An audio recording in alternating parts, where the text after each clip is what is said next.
Hey everyone, Richard Robbins here. Well, the numbers are in for the greater Vancouver area. And what I'm going to talk about is the first 6 months. I'm going to shoot some great data from the first 6 months of the year. Then I'm going to compare June of this year to June of last year.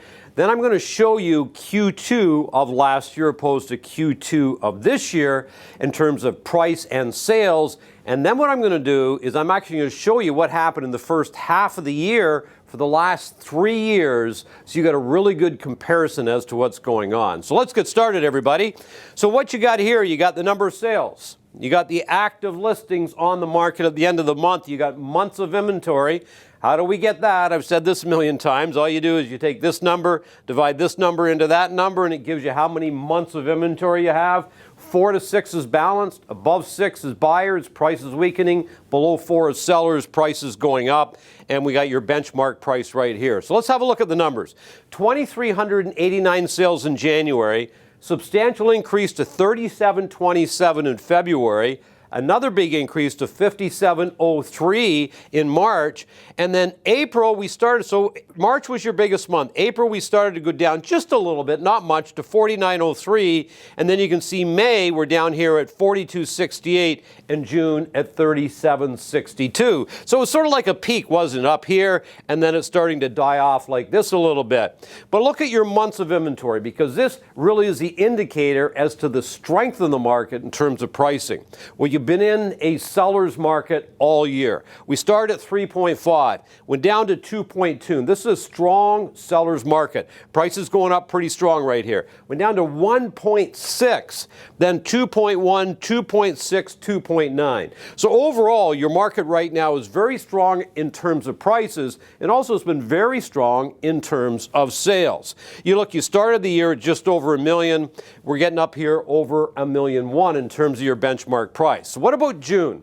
If we look at June of last year, 24.43, June this year, 37.62, up by 54%. So you might be thinking, well, the sales in June were starting to go down. Remember, we had that, sort of peak in the middle, and then they started to slide. But look at this. Compared to what happened last year, up by 54%, you might be going, yeah, but there was COVID. But you remember, March and April were the months that were really affected last year because of COVID, and then it sort of started to take off in May, and June became a relatively good month. What about Q2? So if we look at Q2 of 2020, you did 5,000 sales, okay? In 3 months, 5,000 sales. Look at this. Q2 of this year, 12,933 sales, an increase of 157%. Like, what a crazy number, right? And then you look at this, prices were right around $1 million.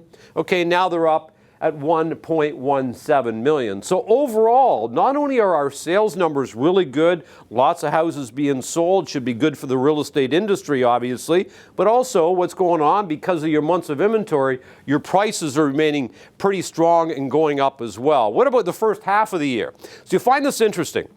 If we look at 2019 from January to June, we look at 2020, and we look at 2021. Like, we did 10,858, 2019. 11,282 was up a little bit, even with COVID, and then went up to 24,754. That's up 119% from last year. Like, crazy numbers, right? So then you might be saying, well, what's going on? Because, it started to slow down a little bit in June, and you're probably feeling it in July as well. I don't doubt it, because I think we got buyer fatigue, we got seller fatigue, and we got agent fatigue. Everybody's just tired of all this. And then all of a sudden you say, well, COVID restrictions are starting to get lifted a little bit. The better weather is starting to hit. And I think everybody's just a little tired and they just want to chill. They want to enjoy themselves. They've been cooped up in their homes, working from home. Now they can finally get out a little bit. So I think people are trying to enjoy the summer. Now, I think the numbers are going to be just fine in July and August. I think they'll actually be fairly good in July and August. And then all of a sudden we'll get back to the fall.